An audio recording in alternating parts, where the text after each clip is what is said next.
I'm Kaylee Fowler, and this is Persuasion Speech number 1. Imagine having a toddler or young child having a meltdown because their tablet battery dies abruptly, or even a child choosing to stay inside to play on a screen instead of joining their friends outside to play a game of basketball. No vitamins. Screens are bad. Parents do not want this for their children to struggle in the real world. Children are the future generation and will become the next big people in the world.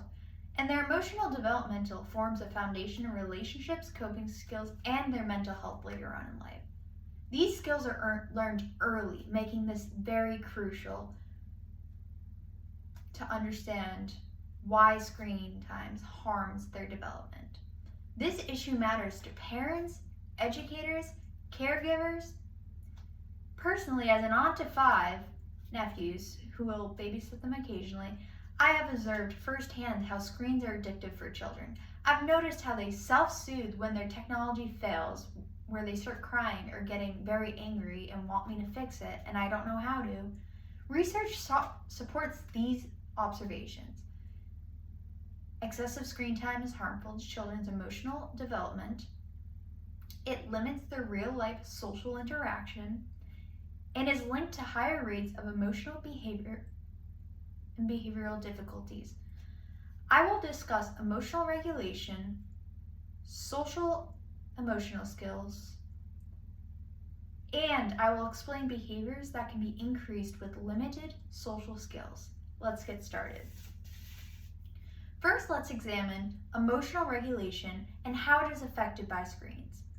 Emotional regulation is the ability to manage and respond to emotions appropriately. According to the American Academy of Pediatrics in 2016, excessive screen use can lead to increased irritability and frequent outbursts in young children. For example, when screens are removed, children may cry or display aggression, suggesting that they have come to rely on screens to manage their emotions. See, this isn't good. Screens do provide high levels of stimulations and instant gratification, which ultimately prevents children from practicing coping skills in real-life situations. Pediatricians and child development specialists emphasize that emotional regulation develops through real-world socializations and interaction from the environment. Screen time inhibits this. When children cannot regulate their emotions without screens, it may have long-lasting effects that extend beyond childhood. That is when it becomes a real issue, which happens a lot. Because emotional developmental is essential for healthy development, it is also important to examine how screens also affect children's social emotional skills. Second, excessive screen time limits social emotional development. Social emotional development skills such as empathy, communication, compassion are learned through face-to-face interactions with peers and caregivers. According to a 2020 study published in JAMA Pediatrics, longer hours spent on screens are associated with lower social emotional competence in young children. When children spend more time on screens, they have less interaction with other people, leading to a lack of skill development. Similarly, research in Pediatrics 2007 shows that unstructured play with others is essential for learning skills. When screens replace these interactions, children miss out on important opportunities to understand social cues, interpret emotions, and develop healthy relationships around them. These consequences can extend well into adulthood, affecting social competence and interpersonal skills. Finally, excessive screen time is linked to increased emotional and behavioral difficulties.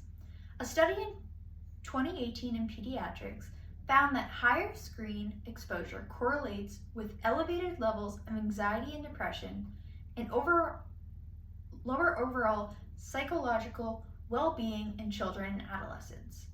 Children with excessive screen time may experience mood swings, attention difficulties, or other unsafe, unstable behaviors. Although some may argue that screens help children cope, the evidence just does not suggest that. It even suggests the opposite.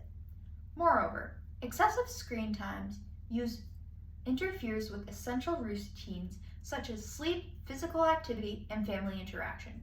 According to the American Academy of Pediatrics in 2016, when these healthy behaviors are reduced, children face higher risks of long-term emotional and behavioral challenges. Together, these findings show that excessive screen time can have lasting negative effects on children's emotional development. In conclusion, excessive screen time caused serious risks and harm to children's emotional development. Today we examined how excessive screen time disrupts emotional regulation, limits social emotional development, and increases emotional behavioral difficulties. First, excessive screen undermines emotional regulation. Second, it limits the social emotional skills. Third, it increases emotional and behavioral problems. If we want children to grow into stable, emotionally healthy adults, we must prioritize balance by limiting screen time and encouraging real-life connections with others by play and interactions. We must assess how children are using it and how long. Screens are not good for children. Thank you.